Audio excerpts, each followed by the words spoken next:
Hello students, welcome back to my YouTube channel Infinity by Vishali. आज हम class 9 NCERT का chapter number 7 triangles की exercise 7.1 का question number 3 start करेंगे। अभी तक हमने इस चैप्टर के इंट्रोडक्शन और क्वेश्चन नंबर 1 एंड 2 कंप्लीट कर लिए हैं। अगर आपने वो वीडियोस अभी तक नहीं देखी हैं तो प्लीज जाके उसे एक बार जरूर देख लीजिए। तो let's start with question number 3।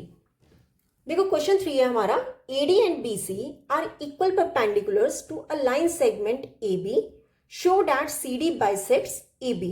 देखो क्या कहा गया क्वेश्चन में कि AD एंड BC क्या है, इक्वल परपेंडिकुलर्स।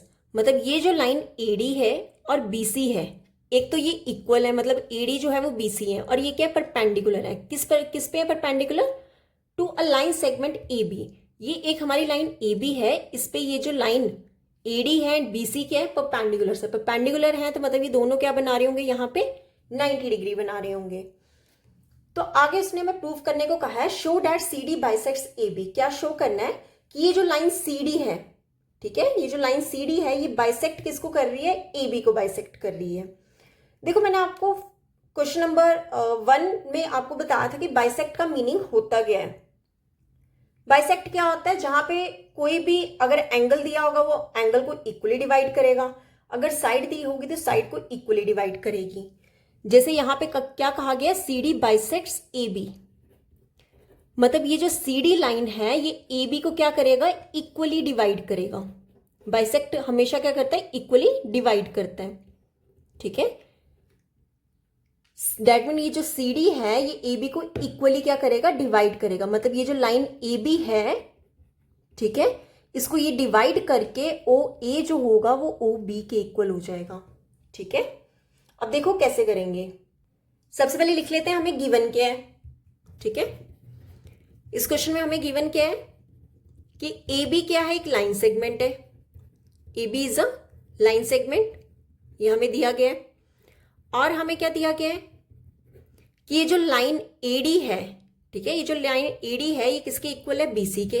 AD किसके इक्वल है, BC के, ये हमें गिवन है। और हमें क्या गिवन है, परपेंडिकुलर है ना ये, तो मतलब ये ईच क्या बना रहे होंगे, 90 डिग्री बना रहे होंगे। मतलब जो एंगल OAD है, दिस इज एंगल OAD, वो किसके इक्वल होगा, एंगल OBC के। कितने हैं दोनों, 90 डिग्री, ठीक है। परपेंडिकुलर हमेशा क्या बनाते हैं, 90 डिग्रीज बनाते हैं। ये था हमें गिवन इस क्वेश्चन में।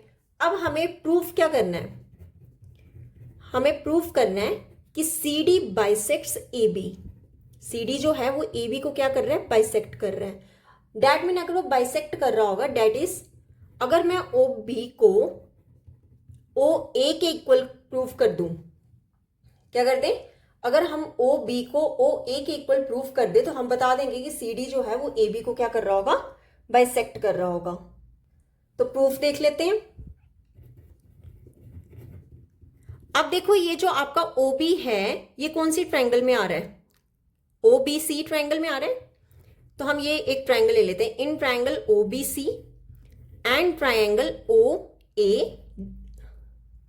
एक second, in triangle OBC and triangle OAD, ठीक है। हम ये दो ट्रायंगल्स ले लेते हैं, एक हमने ले ली OBC और एक हमने ले ली OAD।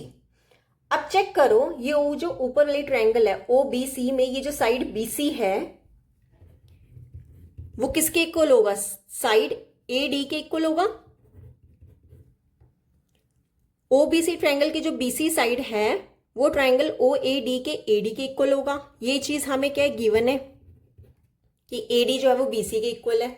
मैंने यहाँ पे AD इक्वल टू BC क्यों नहीं लिखा, क्यों, क्योंकि ये जो AD साइड है ये इस ट्रायंगल में है। जो ट्रायंगल जिस साइड लिखी होगी हमने उसकी साइड उसके कॉरस्पॉन्डिंग में लिखनी है, ठीक है। सेकेंड रीजन हम क्या दे सकते हैं कि ये जो ट्रायंगल OAD है, सॉरी ये पहले ऊपर वाले ट्रायंगल लेंगे, OBC की बात हो रही है ना, पहले इस साइड OBC है तो वो वाली ट्रायंगल्स का लिखेंगे। तो एंगल OBC किसके इक्वल होगा, एंगल OAD। ईच क्या है, 90 डिग्री, ठीक है, ईच क्या है, 90 डिग्री। अब देखो थर्ड पॉइंट क्या आएगा, आप ये देखो ये वाला एंगल इस एंगल के इक्वल होगा। मतलब जो हमारा एंगल BOC है, क्या वो एंगल AOD के इक्वल होगा। क्यों होगा? Vertically opposite angles, vertically opposite angles. अब आपको सबसे पहले पता होना चाहिए वर्टिकली अपोजिट एंगल्स होते क्या हैं। मान लो कि कोई लाइन है, ठीक है, वो दूसरी लाइन को क्या कर रही है? कट कर रही है। तो उनके जो आमने सामने वाले एंगल्स होते हैं वो हमेशा क्या होते हैं? इक्वल होते हैं। मान लो अगर ये एंगल 1 है तो ये एंगल 2, और ये एंगल 3 ले लो, और ये एंगल 4। वर्टिकली अपोजिट मतलब आमने सामने वाले, मतलब जो एंगल 1 होगा वो एंगल 2 के इक्वल होगा। यहाँ पे जो एंगल 3 होगा वो किस एंगल के इक्वल होगा? एंगल 4 के। क्यों? क्योंकि 3 के अपोजिट एंगल कौन सा है? 4, और यहाँ पे 1 के अपोजिट एंगल कौन सा है? 2। तो किन्हीं भी दो ट्राइंगल्स का आप किन्हीं भी दो लाइंस आप मान लो कि ये दो लाइंस आपस में क्या कर रही हैं? इंटरसेक्ट कर रही हैं। तो ये जो आमने सामने एंगल्स हैं दोनों, तो मतलब ये वाला जो एंगल होगा वो इस एंगल की क्या होगा? इक्वल होगा। और रीजन क्या आएगा? Vertically opposite angles. ठीक है, तो अब हम यहां से कह सकते हैं therefore triangle OBC is congruent to triangle OAD by कौन से रूल के साथ? तीनों आप चेक करो। ये आपकी एक साइड है, ये एंगल है, और ये एंगल साइड। आप चेक करो, एंगल आ रहा है, फिर एंगल आ रहा है, देन साइड आ रहा है। यहां पर चेक करें, एंगल आ रहा है, एंगल और साइड। तो बाय AAS रूल से आपकी ये दोनों ट्राइंगल्स क्या हो जाएंगी? कॉन्ग्रुएंट हो जाएंगी। ठीक है, अगर आपके ये दोनों ट्राइंगल्स कॉन्ग्रुएंट हैं तो हम ये कह सकते हैं कि OB किसके इक्वल होगा? OA के। OB किसके इक्वल होगा? OA के बाय CPCT। CPCT से ये दोनों साइड्स आपस में क्या हो गई? इक्वल हो गई हैं। यही हमें प्रूव करना था कि अगर OB OA के इक्वल आ गया तो हम ये कह सकते हैं देयरफॉर CD बाइसेक्ट्स AB। मतलब ये जो लाइन CD है ये AB को क्या कर रहा होगा? इक्वली डिवाइड कर रहा होगा। ठीक है, तो ये था हमारा क्वेश्चन नंबर 3। अब देख लेते हैं क्वेश्चन नंबर 4। देखो क्वेश्चन नंबर 4 है हमारा, L and M are two parallel lines intersected by another pair of parallel lines P and Q. Show that triangle ABC is congruent to triangle CDA. देखो क्या कहा गया क्वेश्चन में, ये L and M जो है ये क्या है? टू पैरेलल लाइंस है, और इन्हें इंटरसेक्ट क्या कर रही हैं? Another pair of parallel lines. मतलब L and M को इंटरसेक्ट कर रही हैं एक अनदर पेयर ऑफ लाइंस, कौन सी? P and Q। L and M को कौन इंटरसेक्ट कर रहा है? P and Q। L and M भी पैरेलल लाइंस हैं, P and Q भी क्या है? पैरेलल लाइंस हैं। तो इस क्वेश्चन में प्रूव करने को कहा है कि शो करो कि जो ट्राइंगल ABC है ये कॉन्ग्रुएंट है ट्राइंगल CDA के। क्या चीज है? कि जो triangle ABC, this is triangle ABC, congruent है ट्राइंगल CDA के, ये वाली ट्राइंगल।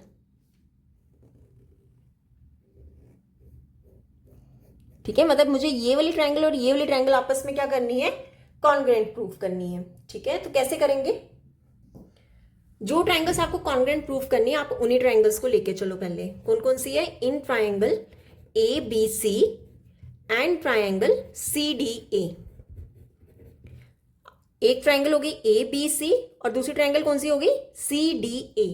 ठीक है, तो कैसे करेंगे?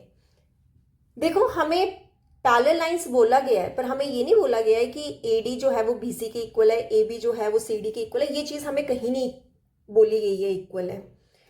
आपने वो चीज लेनी है जो चीज आपको गिवन होगी। आप पहले चेक करो, ABC ट्राइंगल में एक साइड AC है, सिमिलरली ट्राइंगल CDE में भी साइड AC है, मतलब AC जो है वो AC के इक्वल आ गया। रीजन हम क्या लिखेंगे? कॉमन है दोनों ट्राइंगल्स में। ठीक है, सेकेंड हम क्या लिख सकते हैं? आप ये देखो, ये साइड तो हमने कॉमन बता दी कि ये जो एंगल है क्या वो इस एंगल के इक्वल होगा। मतलब जो एंगल BAC है हमारा, दिस इज BAC, क्या वो एंगल DCA के इक्वल होगा? By alternate interior angles. अब बहुत बच्चों को नहीं पता होगा कि ऑल्टरनेट इंटीरियर एंगल्स होता क्या है, तो पहले हम यही समझ लेते हैं। अगर आपके पास कोई भी दो लाइंस क्या है? पैरेलल है, और उसे एक ट्रांसवर्सल लाइन क्या कर रही है? कट कर रही है। ठीक है, तो इसमें ये वाला जो एंगल होगा वो इस एंगल के क्या होता है? हमेशा इक्वल होता है। ठीक है, और इन एंगल्स को क्या बोला जाता है? Alternate interior angles. Interior means ये तो ये पैरेलल लाइंस के अंदर होगी, ठीक है। और अगर एक राइट साइड है तो दूसरी जो एंगल होगा वो कहाँ होगा, लेफ्ट साइड होगा, ठीक है। अगर हम इसे बहुत अच्छे से समझे, मान लो ये एंगल हमारा 1 है, ये एंगल हमारा 2 है, ये एंगल 3 है और ये एंगल हमारा कितना है, 4 है, ठीक है। तो आपने क्या करना है, कोई 2 लाइन्स अगर पैरेलल है और उसे एक ट्रांसवर्सल लाइन क्या कर रही है, कट कर रही है, तो उसके जो इंटीरियर अपोजिट एंगल्स होते हैं वो हमेशा क्या होते हैं, इक्वल होते हैं। मतलब ये जो एंगल 1 है वो एंगल 3 के इक्वल होगा और जो एंगल 2 है वो किसके इक्वल होगा, एंगल 4 के। इन्हें क्या बोला जाता है, ऑल्टरनेट इंटीरियर एंगल्स। देखो क्या गए, ये 2 लाइंस क्या है, पैरेलल है, उसे ये ट्रांसवर्सल लाइन क्या कर रही है, कट कर रही है।